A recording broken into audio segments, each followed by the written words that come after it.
ड्रामासिल एहसान फरामोश में हमजा कबीर से बदला लेने में कामयाब हो ही जाता है। इसने फलक को इस्तेमाल करके कबीर को बदनाम कर दिया, लेकिन ये सब कुछ सुनकर कबीर को आएगा गुस्सा कि ये क्या हो गया मेरे साथ। और दूसरी तरफ सुल्ताना बेगम की तबीयत बिल्कुल नाजुक हो चुकी है। अगली किस्त में इनको भी हॉस्पिटल ले जाया जाएगा और आने वाली किस्त में आप देखेंगे कि फलक इस बार मीडिया के सामने आकर वो कबीर के सारे राज खोल के रख देगी। फलक इस बार कबीर को नहीं छोड़ने वाली। अगली किस्त में आप देखेंगे कि फलक एक पूरी मीडिया के सामने अपने सारे दुख शेयर करती हुई कहती है कि कबीर सलाहुद्दीन अभी कुछ अरसा पहले ही इन्होंने मुझे तलाक दी थी। वो एक घटिया इंसान होने के साथ साथ उसने मेरे साथ बहुत ज्यादा की, जाहिलों की तरह सलूक करते थे। मेरे साथ बहुत जुल्म ज्यादती हुई, लेकिन आज मैं आवाज उठाना चाहती हूँ और कबीर का असली चेहरा दुनिया के सामने बेनकाब करूंगी कि इन्होंने मेरी बेटी भी मुझसे छीन ली। और दूसरी तरफ ये सारी हकीकत कबीर भी सुन लेगा और आलिया भाभी भी सुन लेती है। तो कबीर कहता है कि फलक से मुझे ये उम्मीद नहीं थी। जिस तरह फलक ने मुझे बदनाम किया है, अब मैं भी उसे छोड़ूंगा नहीं। किस तरह से उसने मुझ पर झूठे इल्जाम लगाए हैं, मैंने भी कभी सोचा नहीं था।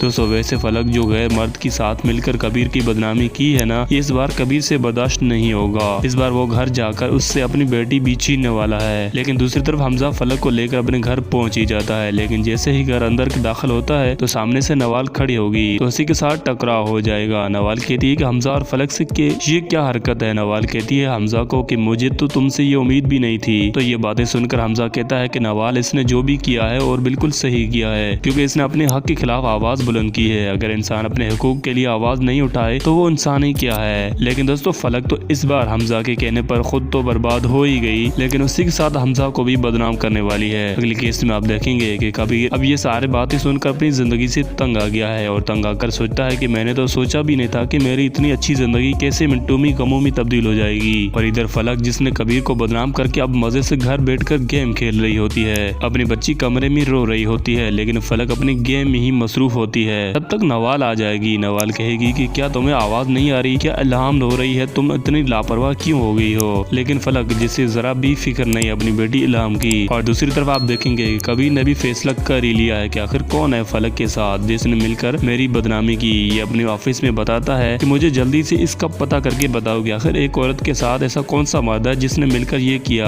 क्योंकि एक औरत अकेली तो ये सब कुछ नहीं कर सकती। तो आखिरकार अगली किस्त में कबीर वो करने जा रहा है जिसका फलक और हमजा ने कभी सोचा भी नहीं होगा। अब ऐसा भी क्या करने जा रहा है, ये जानने के लिए बस वीडियो को एंड तक देखते जाइए। अच्छा जी, यहाँ पर आखिरकार कबीर को पता लग ही जाएगा कि आखिर ये किसने किया है। तो सीधा आलिया भाभी के पास आकर कहता है इन सब के पीछे हमजा का हाथ है। तो आलिया भाभी भी कह ही देती है कि हमजा इतना गिरा हुआ निकलेगा, ऐसा कभी हमने सोचा भी नहीं था। आखिरकार हमजा और कबीर का आमने सामने टकराव हो ही जाएगा, जिसमें आप देखेंगे कि हमजा कबीर को हाथ मिलाने का कहेगा, लेकिन कबीर हाथ नहीं मिलाएगा और वो होगा जो किसी ने सोचा भी नहीं होगा। और पीछे से फलक भी खड़ी होकर ये सारी बातें सुन रही होगी। और इधर सुल्ताना बेगम, जिसके सामने अपने बेटे की हकीकत को जानकर वहीं की वहीं बेहोश हो जाएगी कि फलक ने इसे धोखा दिया है। वैसे आपको देखकर क्या लगता है, हमें कमेंट करके जरूर बताइएगा और चैनल को बेल आइकन के साथ सब्सक्राइब जरूर कर दीजिएगा। और वीडियो अच्छी लगी तो फिर वीडियो को लाइक भी कर दीजिएगा।